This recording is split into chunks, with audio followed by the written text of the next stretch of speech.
Hello everyone, आज हम एक छोटा सा पर बड़ा इम्पोर्टेंट सब्जेक्ट डिस्कस करेंगे।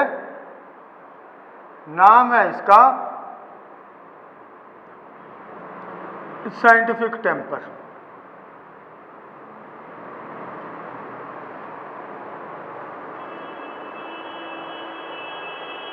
अब जब हम इसको देखते हैं, इस फ्रेज को साइंटिफिक टेम्पर, तो लगता है ये साइंस के साथ रिलेटेड चीज है,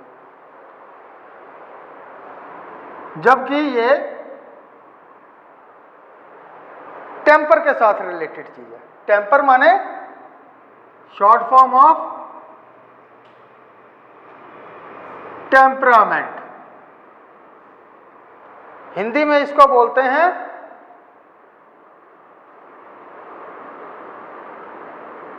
दृष्टिकोण, आपके सोचने का नजरिया। साइंटिफिक यानी कि वैज्ञानिक। तो वैज्ञानिक दृष्टिकोण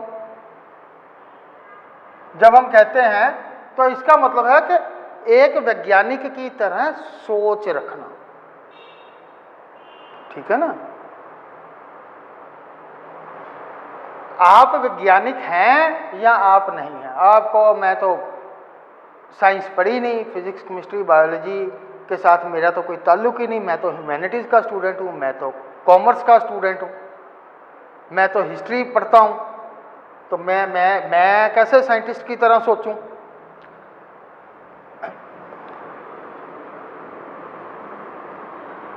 तो इसके लिए हमें क्या देखना पड़ेगा कि वैज्ञानिक कैसे सोचते हैं। ये जो फ्रेज है साइंटिफिक टेम्पर, इसको पहली बार यूज किया इंडिया के फर्स्ट प्राइम मिनिस्टर जवाहरलाल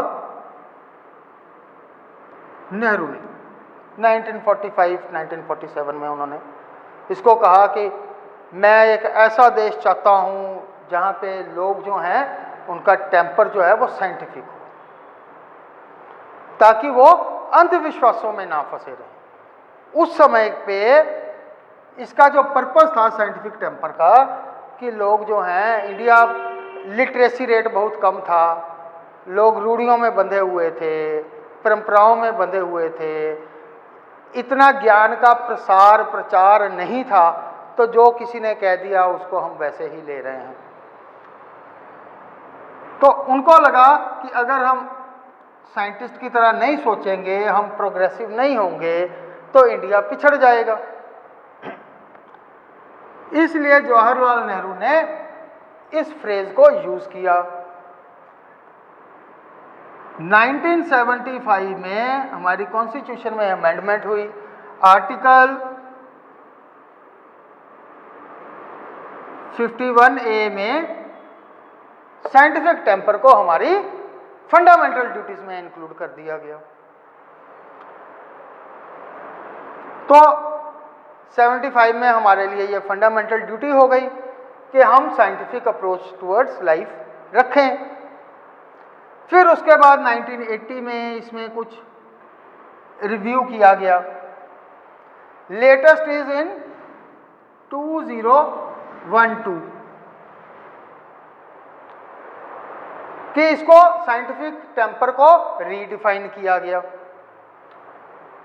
अभी मैं क्यों बना रहा हूं कि अभी जब न्यू एजुकेशन पॉलिसी अनाउंस हुई, तो उस दिन जब मैं टीवी पे देख रहा था, एजुकेशन सेक्रेटरी ने जो प्रेजेंटेशन दी उसमें ये वर्ड यूज्ड था। तो आज की डेट में हम इसको फिर से दोबारा से रीडिफाइन करेंगे।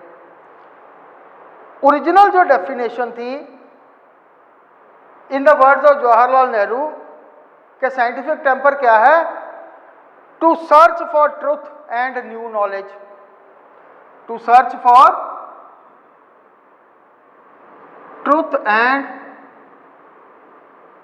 New knowledge,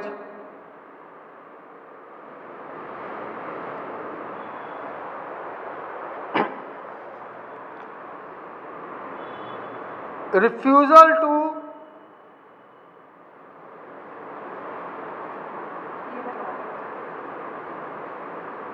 accept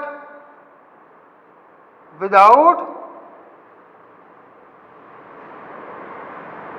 fact finding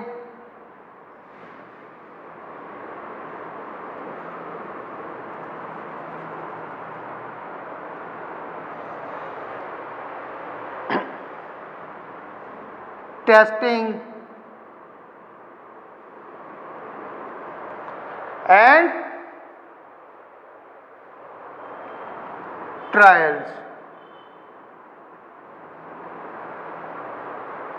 इसके साथ था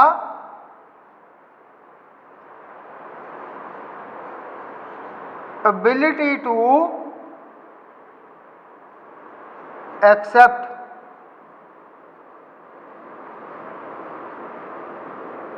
new facts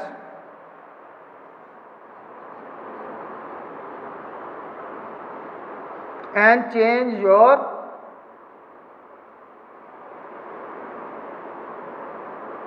opinion।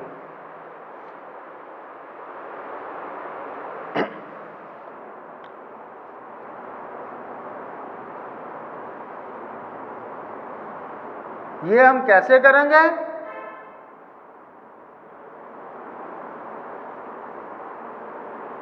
Through observation of facts. ये इसकी प्रिमिटिव डेफिनेशन है साइंटिफिक टेम्पर की। और इसका ये क्यों कहा गया कि लोग अंधविश्वासों में ना पड़े रहें, रूढ़िवादी ना बने, हर एक चीज के पीछे साइंटिफिक लॉजिक देखें।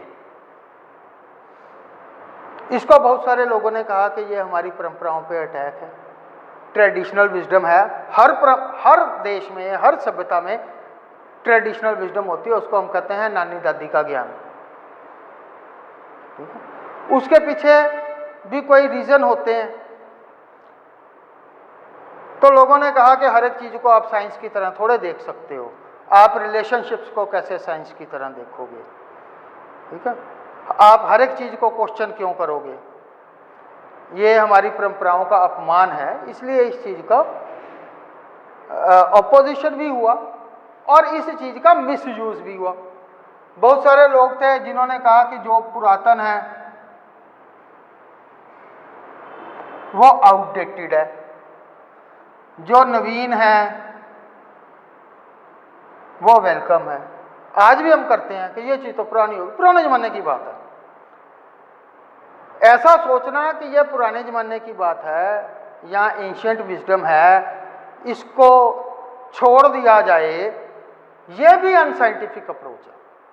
हम आएंगे इस बात पे कि साइंटिफिक मेथड क्या है, और हर एक नई चीज के पीछे पड़ जाएं ये नया आया है, ठीक है? अब आजकल ऐसे भी आते हैं फॉरवर्ड, ये बिल्कुल नया है, करो फॉरवर्ड इसको जल्दी जल्दी। तो novelty is not always better. कोई जरूरी नहीं है कि जो चीज नई आई है वो पहली से बेहतर ही हो या आपके काम की हो। साइंटिफिक टेम्पर कहता है कि आप देखें, परखें, जांचें, ठीक है? उसके बाद आप डिसाइड करें कि सही है या गलत है। अब हम देखते हैं कि साइंटिफिक मेथड क्या है, क्योंकि ये साइंटिफिक टेम्पर शब्द आया है, इसमें साइंस आई है, तो साइंटिस्ट कैसे सोचते हैं।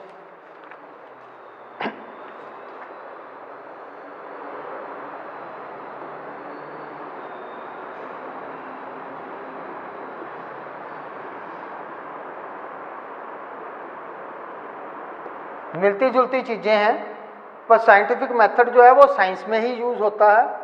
साइंटिफिक टेम्पर जो है ये आपकी डे टू डे लाइफ में यूज होता है। साइंटिफिक मेथड में क्या कहते हैं? पहले वो कहते हैं आपने ऑब्जर्व किया,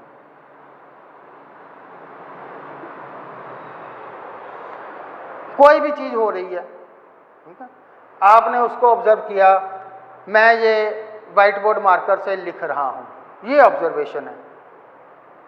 इसके बाद हमने कम्युनिकेशन में किया था 5W,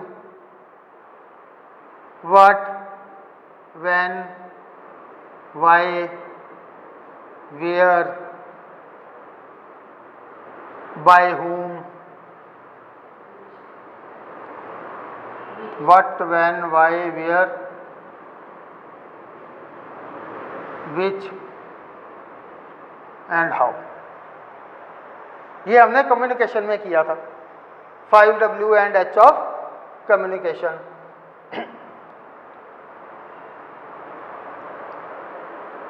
किससे लिखा जा रहा है, कौन लिख रहा है, कहाँ पे लिख रहा है, क्यों लिख रहा है,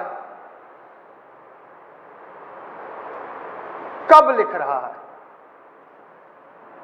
कैसे लिख रहा है, ये चीज, ये 6 बेसिक क्वेश्चंस हैं। इनके ऊपर आप क्वेश्चन बनाएंगे। जो आप क्वेश्चन बनाएंगे उसके हिसाब से आप अपना आंसर सीख करेंगे। अब मैं कह रहा हूं ये बंदा किस चीज से लिख रहा है, इसका आंसर क्या है, व्हाइट बोर्ड मार्कर से लिख रहा है, ठीक है। पर अगर मैं कहूं कि ये व्हाइट बोर्ड मार्कर क्यों यूज कर रहा है, तो उसका आंसर अलग है। तो जैसा मेरा क्वेश्चन होगा वैसा मेरा आगे आंसर आएगा। तो जो भी चीज मैं, जिस क्वेश्चन का मैं आंसर ढूंढ रहा हूं उस क्वेश्चन को मैं फॉरवर्ड करूंगा, फिर उसका मैं लॉजिक देखूंगा, उसके स्टेप्स देखूंगा, उसका एक प्रोबेबल आंसर देखूंगा, उसको मैं कहूंगा हाइपोथेसिस, कि ये मैंने विचार, मेरी ये परिभाषा मैंने पुट फॉरवर्ड किया है। फिर उसके बाद क्या है, उसके बाद मैं उसको करके देखूंगा कि ये ऐसा ही हो रहा है जैसा मैंने सोचा है, प्रैक्टिकली ऐसा ही है। अगर वो ऐसा ही है तो ये ट्रू हो गया। अगर ये फॉल्स आया कि ऐसा नहीं हो रहा जैसा मैं सोच रहा हूं, ऐसा तो है ही नहीं, तो क्वेश्चन दोबारा से बनाओ, इसको किसी और तरीके से सोचो। अगर ये ट्रू हो गया तो मैं आप लोगों के साथ शेयर करूंगा, और लोगों के साथ शेयर करूंगा, और ट्रेनर्स के साथ शेयर करूंगा कि ये मैंने ऐसा सोचा है, आप भी देखिए इसको। इसको कहते हैं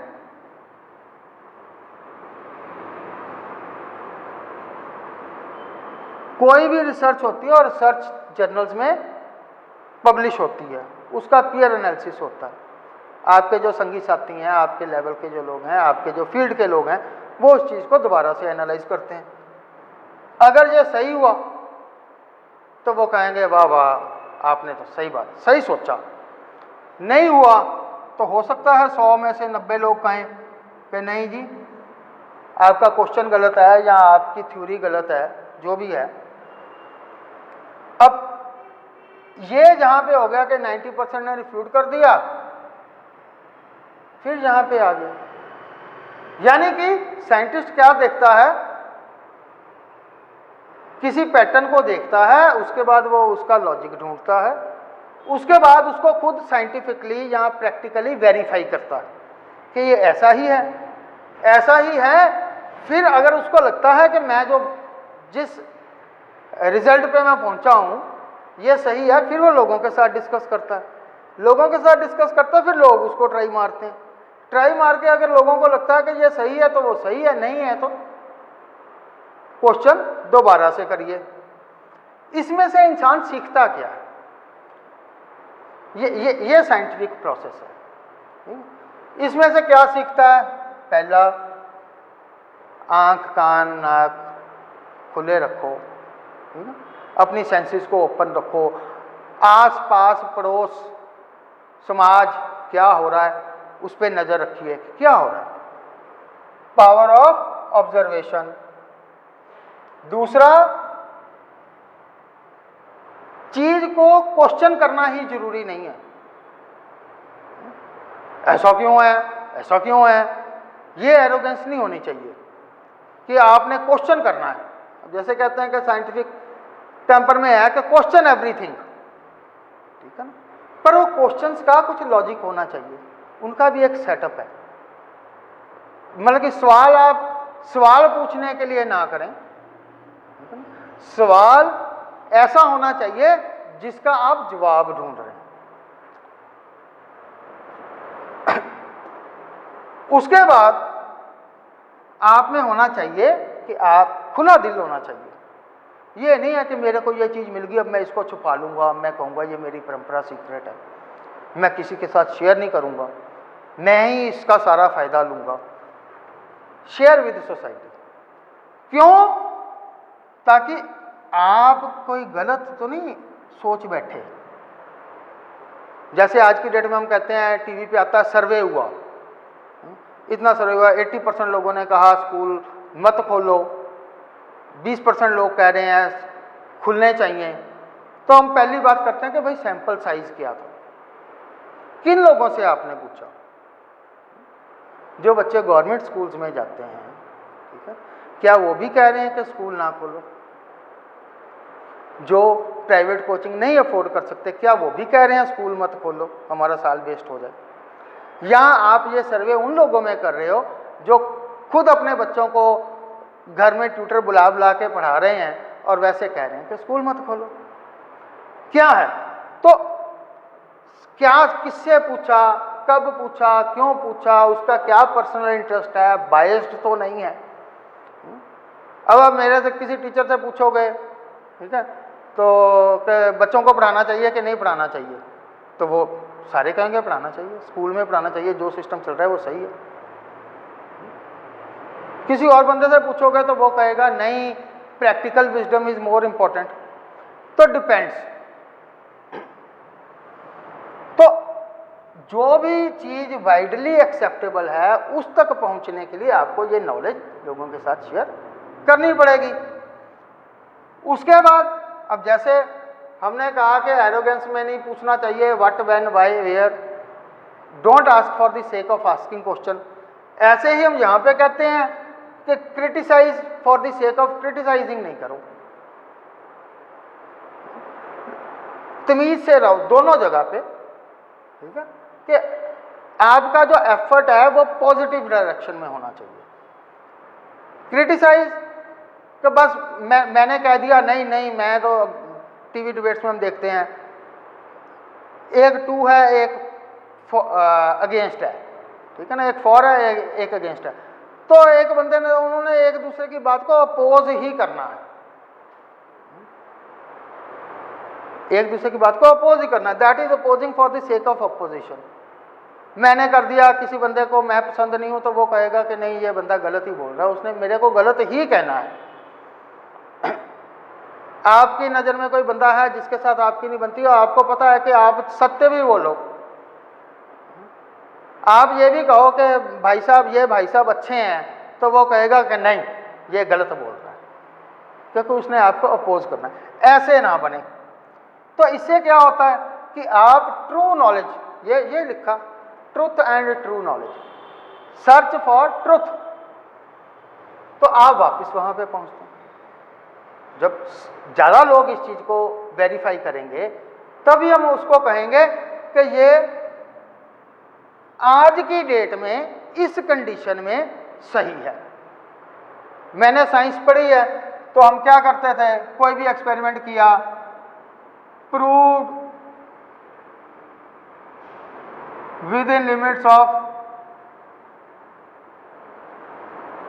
एक्सपेरिमेंटल एरर्स, या अंडर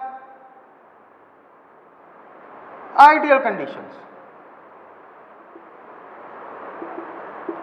साइंस में यह चीज बड़ी इंपॉर्टेंट है कि साइंस में जब हम कोई थ्योरम प्रूव करते हैं, कोई लॉ हम एक्सप्लेन करते हैं, तो हम कहते हैं विद एन एक्सपेरिमेंटल एरर्स। हम मानते हैं कि गलती हो सकती है, ठीक है ना, हम मानते हैं कि ये चीज जो है ये एक स्पेशल कंडीशन में साबित होती है। ये जरूरी नहीं है कि ये चीज हर एक हालात में यूनिवर्सल ट्रूथ नहीं है। जैसे कोटेशन है कि those who know they know what they know not.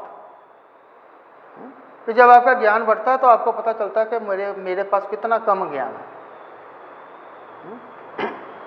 तो साइंटिस्ट जो है वो ये चीज़ को मान के चलता है कि मेरी ये जो थ्योरी है, मैंने ये जो प्रपोजिशन दी है, मैंने ये जो विचार व्यक्त किया है,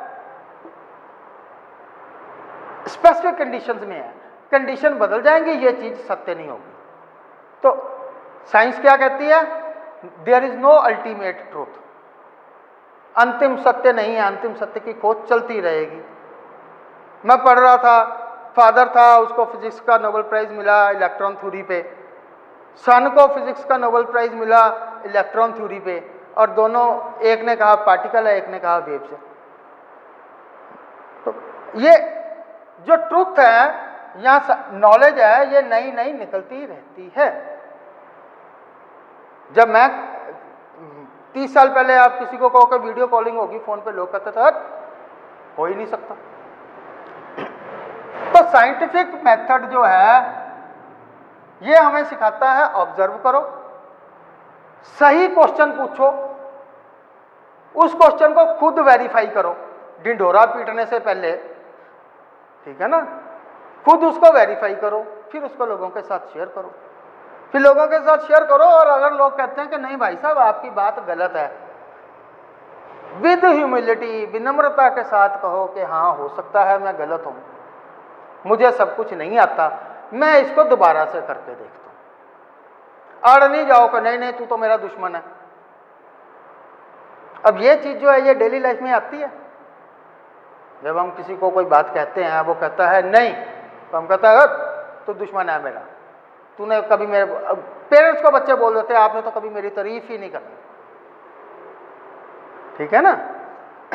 तो ये साइंटिफिक टेम्प जो मेथड है, इसके ये स्टेप्स को अगर हम लगाएंगे तो हमारा टेम्पर जो है, हमारा दृष्टिकोण जो है, वो साइंटिफिक टेम्पर कहलाएगा। साइंस तक लिमिटेड नहीं है, पर ये जो साइंटिफिक मेथड के स्टेप्स हैं, अगर हम इसको डे टू डे एक्टिविटी में यूज करते हैं तो ये हमारा जो, हमारी सोच वैसी हो जाएगी कि पहले हम देखेंगे, कोई भी बात हमें कहता है तो हम पहले देखेंगे कि हो क्या रहा है, ये बंदा जो कह रहा है ये क्वेश्चन सही है या नहीं सही है, फिर हम उसका आंसर ढूंढने की कोशिश करेंगे, आंख कान खुली रख के, अपने दिमाग को अनबायस्ड करके, अपने आप को पिक्चर फ्रेम से बाहर रख दें, उसके बाद उसको न्यूट्रल तरीके से देखें, फिर आप अपनी बात कहें, लोगों के साथ शेयर करें, ओपन फॉर डिस्कशन।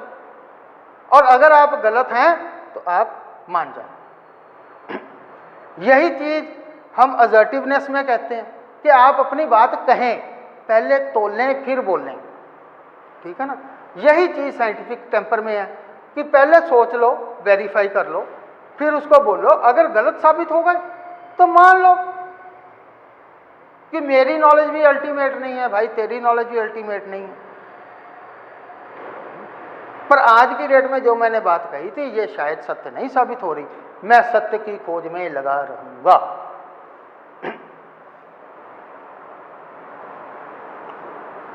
ये नेहरू जी की डेफिनेशन हो गई। अब साइंटिस्ट्स ने साइंटिफिक टेम्पर की क्या डेफिनेशन दी है?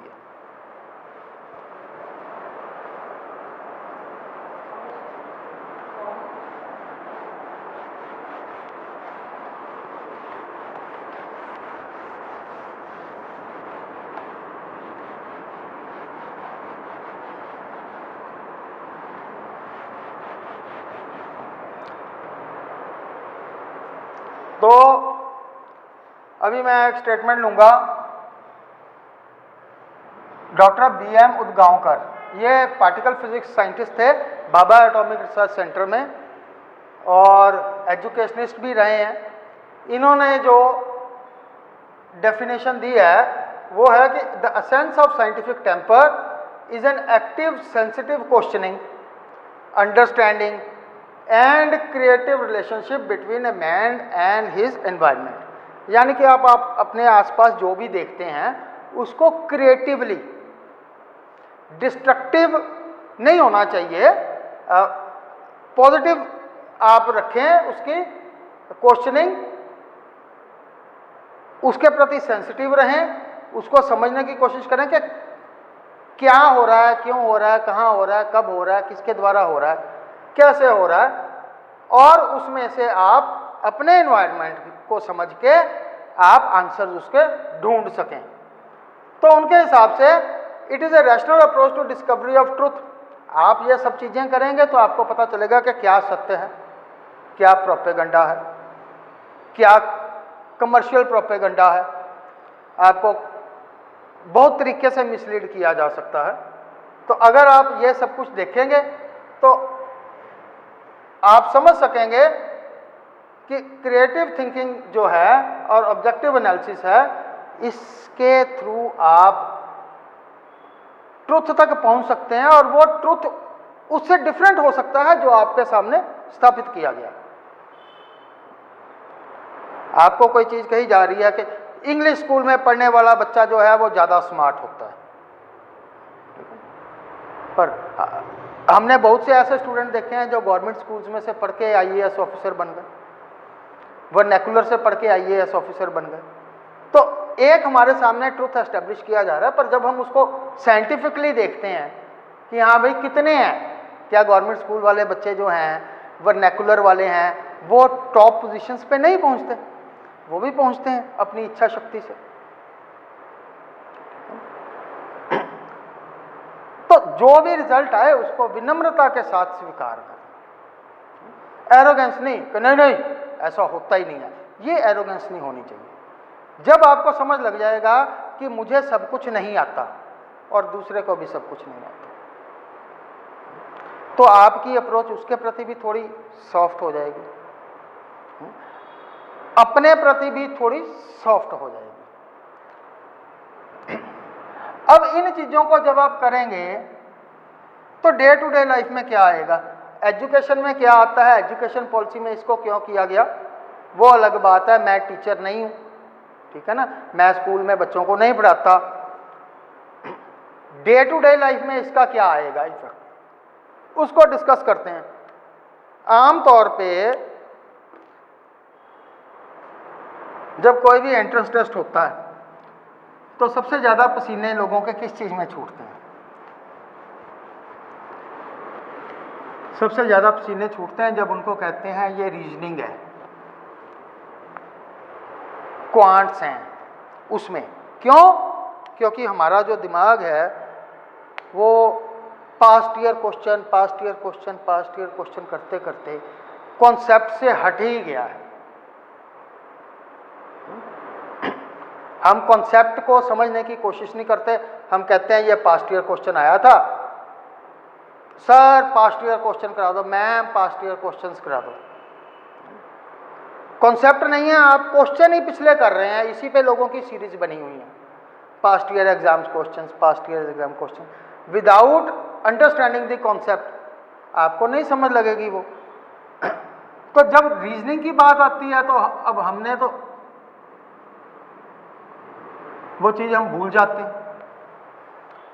जब हम साइंटिफिक टेम्पर रखेंगे, जब हम ये याद रखेंगे, what, when, why, where, who and how, ये हम क्वेश्चंस पूछने शुरू करेंगे और उसके हिसाब से लॉजिक ढूंढना शुरू करेंगे, तो हमारी जो रीजनिंग है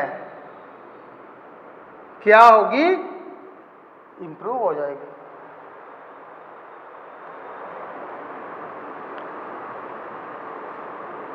हमारा लॉजिक है इंप्रूव हो जाएगा।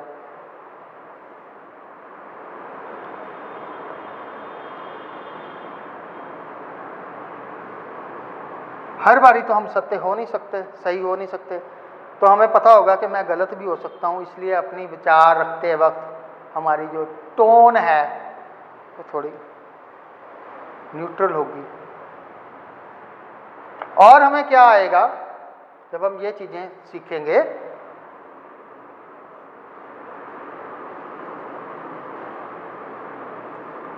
ये जो हम कहते हैं अथॉरिटी, कि मैं तो इस बंदे का कथन कह रहा हूं, इस बंदे ने कहा है ऐसा है, इससे भी हम बाहर निकल जाएंगे, क्योंकि वो भी इंसान था जिसने कहा, और उस समय के हालात के हिसाब से कहा। तो ट्रुथ सब्जेक्टिव है, अल्टीमेट ट्रुथ एक ही है कि जो पैदा हुआ है वो मरेगा। आज की डेट में जो पैदा हुआ है वो मरेगा, पर हम जानते हैं कि देवता जो हैं वो अमर हैं। राहु जो है वो स्वर्ण भानु था, राक्षस था, उसने अमृत पी लिया, वो अमर हो गया, वो नहीं मरा। एक्सेप्शंस हैं आज भी, ठीक है ना। तो ट्रुथ कीप्स ऑन चेंजिंग। जैसे हमने साइंस एक्सपेरिमेंट्स में किया कि विदिन द, अब 10th तक तो सबने साइंस पढ़ी है ना, तो वहाँ तक सबने किया within the limits of experimental errors under ideal conditions, Boyle's law prove करो, फिर हम साथ में छोटा सा लिखते हैं proved under ideal conditions, proved within the limits of experimental errors. तो अथॉरिटी भी गलत हो सकती है। आप अपने एनवायरनमेंट से देखो, और आप भी गलत हो सकते हैं, इस बात को भी मान के चलो। इस बात को मान के चलो कि मेरा सत्य है, तेरा सत्य है, पर अटल सत्य कुछ और भी हो सकता है। तो इससे क्या होगा, जब आप में ये रीजनिंग आ जाएगी तो आपको कोई कहेगा ये है चमत्कारी चीज, इसको घर में रखते ही आपके घर में बरसेंगे सोने के सिक्के, तो आपको पता चल जाएगा कि ऐसा हो सकता है या नहीं हो सकता। ये आया है नया ऐप, इससे इसको यूज करते ही आपका बच्चा बोलेगा फटफट इंग्लिश, ठीक है ना। ये आई है नई दवा, इसको पीते ही आप बन जाएंगे सिल्वेस्टर स्टैलोन, ठीक है, आप घोड़े की तरह दौड़ेंगे। तो ये आज की डेट में इसका जो यूज है वो यहां है। सुपरस्टिशन थ्योरी ऑफ पास्ट हो गई। आज भी और सुपरस्टिशन जो है वो through fake news and propaganda चलती है। मतलब कि किसी के बारे में भी कोई व्यू बना लेना, ऐसी आपको इतनी बम्बार्डिंग की जाए, ठीक है, कि आप उसको एनालाइज ना कर पाए। तो फेक न्यूज पे भी मैंने वीडियो बनाया था, how to identify fake news, कि आप न्यूट्रल सोर्स ढूंढो।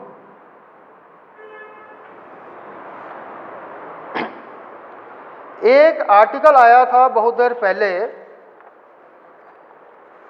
जिसमें कहा गया था कि आप ये देख लो कि सोर्स ऑफ इंफॉर्मेशन जो है वो बायस्ड तो नहीं है, उसका अपना इंटरेस्ट तो नहीं है। मतलब कि जो इंग्लिश मीडियम स्कूल में पढ़ाने वाला टीचर है वो कहेगा इंग्लिश मीडियम स्कूल वाले बच्चे जो हैं वो गवर्नमेंट स्कूल से अच्छे होते हैं, उनको ज़्यादा चीज़ें आती हैं, ठीक है ना। जो एक कार का सेल्समैन है वो दूसरी कार को घटिया कहता है, अपनी कार को बढ़िया कहता है। तो पहले आप देखिए कि न्यूट्रल सोर्स क्या है, बजाय कि आप एक सेल्समैन की बात में आ जाएं और उस कंपनी की कार खरीद लें। मार्केट से भी वेरीफाई कर लें, जिन्होंने लिया है जिन्होंने नहीं लिया, मार्केट ओपिनियन क्या है, गो बाय दैट। तो जब आपकी ये रैशनल थिंकिंग होनी शुरू हो जाएगी, फिर जो बंदा एक वहाँ पे बैठ के आपको मूर्ख बना सकता है, उस मूर्ख बनने से आप बच सकते। अब कार लेनी हो तो लोग पूछते हैं कौन सी कार लें, वो क्या है, डाटा कलेक्शन।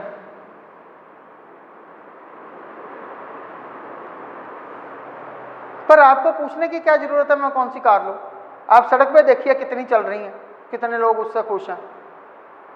दैट रिवील्स, तो आपकी ऑब्जर्वेशन सही होगी। फिर आप पूछिए कि भाई साहब आपने ये कार क्यों ली, आप खुश हो इससे, मैं कौन से डीलर से लूं, किस डीलर की, आप इस डीलर से ले लूं, वो कह रहे हैं हम अच्छी आफ्टर सेल सर्विस देते हैं, उनके कस्टमर से पूछ लो, ठीक है ना, बजाय के आप इसमें फंस जाओ। तो आज की डेट में जो साइंटिफिक टेम्पर है उसका यूज ये है कि साइंस नहीं अकेली, डे टू डे लाइफ में आप लॉ देख लो, आप लॉजिकल रीजनिंग देख लो, आप कोई कॉम्पिटिटिव एग्जाम देख लो, अगर आप इन चीज़ों पे फोकस करके रिजल्ट पे पहुंचना जानते हैं तो कम से कम आपके रीजनिंग के पेपर क्लियर हो जाएंगे। और जितनी जल्दी इसको सीख लेंगे या अपने बच्चों को सिखाएंगे उतना उनको आगे जाके फायदा होगा। साइंस पढ़ें या ना पढ़ें, सोचें वैज्ञानिक की तरह।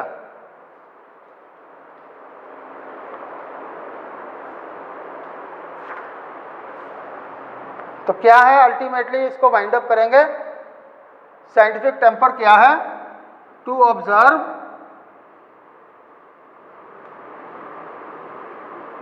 आस्क क्वेश्चंस, इसके हिसाब से, क्योंकि जो आप क्वेश्चन पूछेंगे उसका ही आपको जवाब मिलेगा।